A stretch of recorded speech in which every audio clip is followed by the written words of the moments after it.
সূরা আরাফে আল্লাহ বলছেন আয়াত নম্বর 158 ফাআমিনু বিল্লাহি ওয়া রাসূলিহিন নবিয়্যিল উম্মি, তোমরা আল্লাহর প্রতি ঈমান নিয়ে আসো এবং সেই রাসূল নবীর প্রতি ঈমান নিয়ে আসো যিনি উম্মি ছিলেন। উম্মি মানে যার অক্ষরের জ্ঞান ছিল না, অক্ষর আলিফ বা তা সা লিখতে পড়তে জানতেন না। উম্মি মানে অজ্ঞ নয়, হ্যাঁ। উম্মি মানে মূর্খ নয়, হ্যাঁ। উম্মি মানে অশিক্ষিত নয়।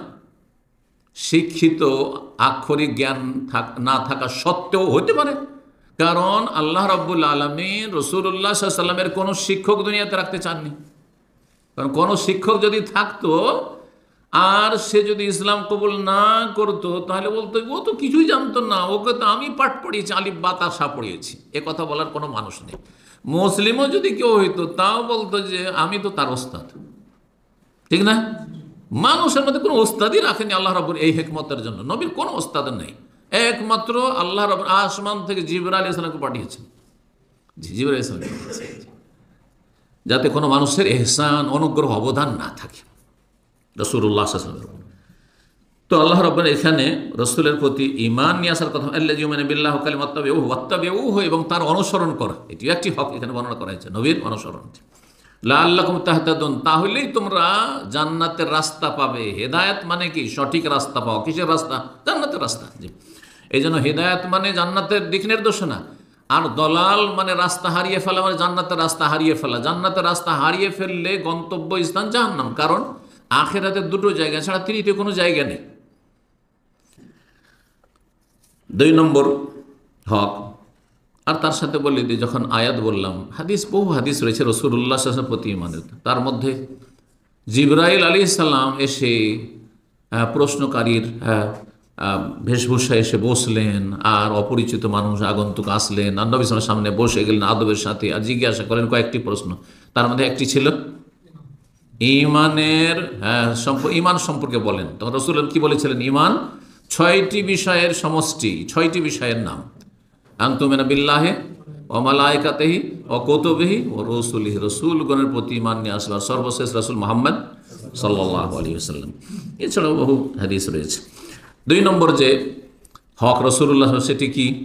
নবী সাল্লাল্লাহু আলাইহি ওয়াসাল্লামের ভালোবাসা। নবী সাল্লাল্লাহু আলাইহি ওয়াসাল্লামের ভালোবাসা কোরআনে ও হাদিস স্পষ্ট যে রাসূলুল্লাহ সাল্লাল্লাহু আলাইহি ওয়াসাল্লামের ভালোবাসা প্রতিটি মানুষের উপর ফরজ। আর বিশেষভাবে যারা রাসূলুল্লাহ সাল্লাল্লাহু আলাইহি ওয়াসাল্লামের প্রতি ঈমানের দাবিদার মুসলিম, তাদের উপর নবী সাল্লাল্লাহু আলাইহি ওয়াসাল্লামের ভালোবাসা ফরজ। আজকাল বিভিন্ন দুনিয়ার যেসব ভাইরাল ব্যক্তি, তাদেরকে আজকাল আরেকটা ভাষা কি বলা হচ্ছে ইংরেজিতে? হ্যাঁ, সেলিব্রিটি। মাশাআল্লাহ, সেলিব্রিটি। এদের যে ফ্যান, চিন্তা করুন। অথচ মুসলিম, ওকে বলেন নবী সাল্লাল্লাহু আলাইহি ওয়াসাল্লাম সম্পর্কে কিছুই জানে না, জানেও না, মানেও না, আরও ভালোবাসাও জানে না, কিছুই জানে না। কিসের নবীর উম্মত? শুধু জন্মসূত্রে নবীর উম্মত, কোনো কাজে আসবে না, এগুলো কোনো কাজে আসবে না। নবী সাল্লাল্লাহু আলাইহি ওয়াসাল্লামের ভালোবাসা সমস্ত কিছুর চাইতে, সবার চাইতে বেশি হইতে হবে, নিজের জীবনের চাইতে বেশি ভালোবাসা হইতে হবে। এই মর্মে বহু আয়াত এবং হাদিস রয়েছে, কোরআন সুন্নাহ দ্বারা প্রমাণিত। সূরা তাওবার আয়াত নম্বর 24, আয়াতটি লম্বা রয়েছে।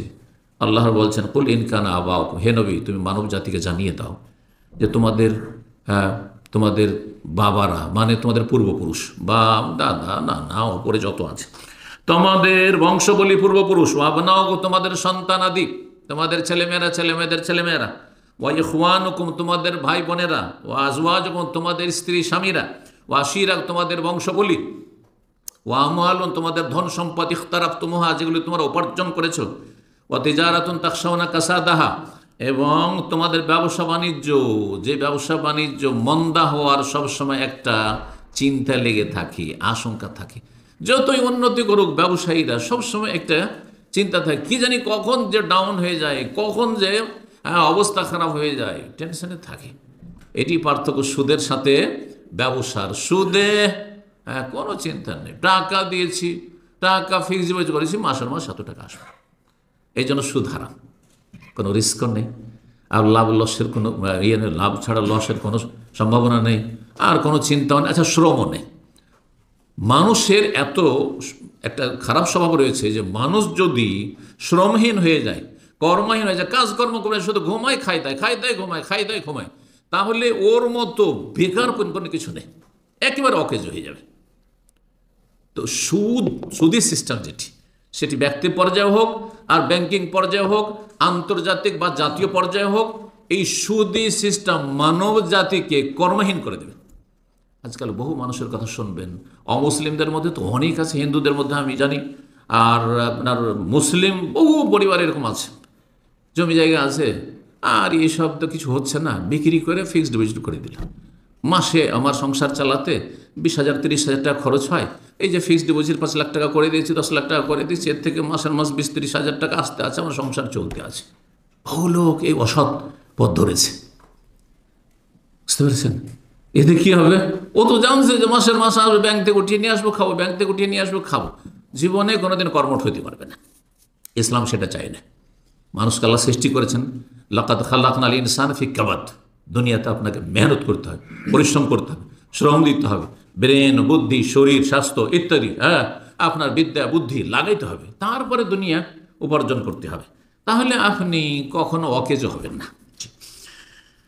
তো আল্লাহ রাব্বুল বলছেন যে ওমাসাকিন তারদাউনা, ব্যবসা বাণিজ্যের পরে আর যে সব তোমাদের বাসভবন, বাড়ি ঘর রয়েছে, যেগুলি খুব পছন্দ করো, নিজের বাড়ি কত পছন্দ, আর সেটাও যদি আপনার পয়সা খরচ করে ভালো মন মতো একটা বাড়ি করতে পারে, তারদাউনা, খুব পছন্দ করো তোমরা, এগুলি যদি কি হয়ে যায়, আত্মীয় স্বজন আপনজন এবং ধন সম্পদ, ব্যবসা বাণিজ্য, বাড়ি ঘর, গাড়ি বাড়ি, নারী, কেউ গাড়ির পিছনে ছুটছে, কেউ নারীর পিছনে ছুটছে, এগুলো যদি আহাব্বা ইলাইকুম মিনাল্লাহি ওয়া রাসূলিহি, তোমাদের কাছে অধিক প্রিয় হয়ে যায় আল্লাহর চাইতে এবং তার রাসূলের চাইতে, তাহলে তোমাদের জন্য কঠিন শাস্তি রয়েছে, ভয়াবহ পরিণাম রয়েছে।